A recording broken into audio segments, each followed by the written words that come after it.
Hi, I'm the Piptone, and welcome to the Piptone Kitchen, finest of Wisconsin.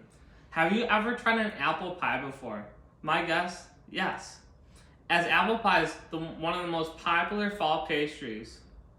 Nowadays, people find themselves going the easy way out and picking up apple pies from their local grocery store.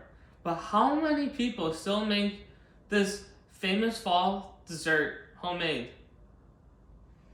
Today, I will show you how to make this scrumptious sweet. An apple, scrumptious, sweet, succulent, savory, flavor-filling delight. According to author Gabrielle Patrick, writing in Smithsonian Magazine, first brought to the continent by the colonists, apples grew across swaths of the country.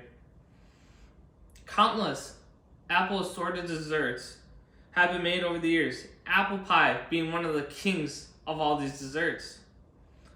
Today, we'll be making Grandma Bonnie's apple pie from the cookbook Fresh from the Pantry, Everyday Recipes.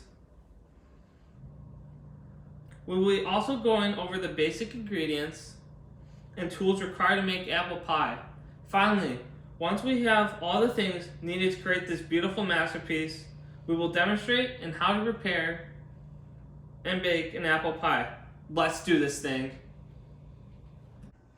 Alrighty, our first step will to be making the pie crust, as the dough will need to rest in the fridge for around 30 minutes. I pre-measured our ingredients to speed up the time. First, we'll start with 2 cups of flour,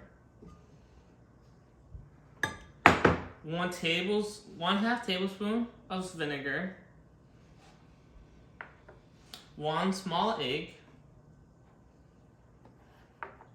1/2 cup of water,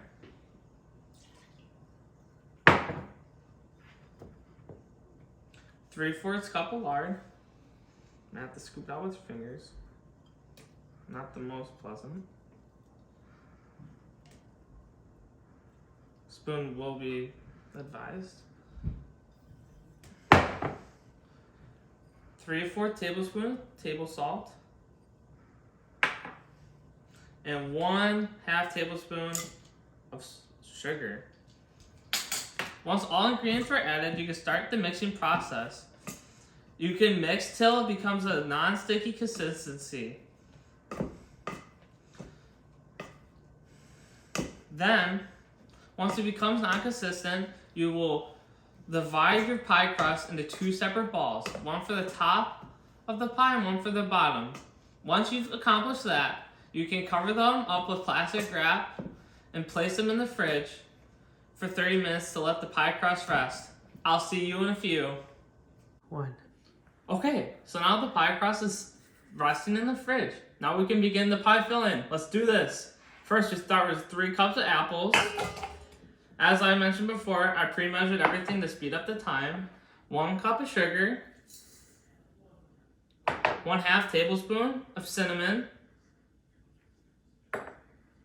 3 tablespoons of flour, and now you can begin mixing. Did I mention earlier that there are 7,500 varieties of apples around the world? Isn't that crazy? Today we are using the Paradise apple from a local farm. It's a common eating apple used for many apple desserts. The most common apple you'll find in your local grocery stores will probably be the Red Delicious, being the #1 used apple in America. Once the apples are coated like this, you know you've done this step right. Now let's go get that dough. Now we are ready to put our pie pieces together. You can start by adding flour to your workspace. This will help allow the pie crust not to stick to the workplace. Another pro tip is also adding flour to the rolling pin. As you roll it out, the dough may stick to the rolling pin, and that's okay. You just grab it, take it off. As you can see by my example, the pie crust does not have to be perfect. I will pinch and form it around the apples later on. Fall time is an amazing time of the year for our family, as we like our apple desserts. Apple pie being our favorite of them all. I've been making apple pies with my mom since I was 5. And over the years, I think I've become quite good at it. So now that I have my top, I can add the apple filling.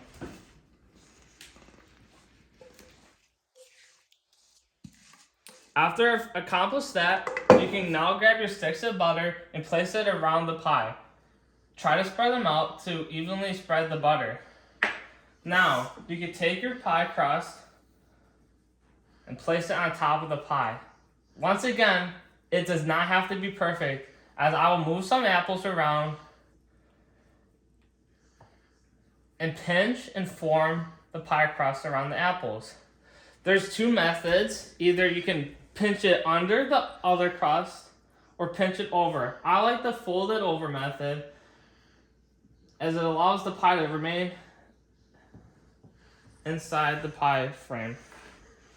And now once you have folded your pie, you can now put slices into the top of the pie to allow steam to still come out of the pie. I prefer a circle, as it just looks amazing. Now you have your pie, and you can preheat your oven to 375 degrees. The pie will bake for about 40 to 45 minutes until it comes out nice, crispy, golden. Approximately 186 million apple pies are sold in grocery stores alone each year. I thought I picked my apples. Now go make that apple pie you always dreamed of. Enjoy.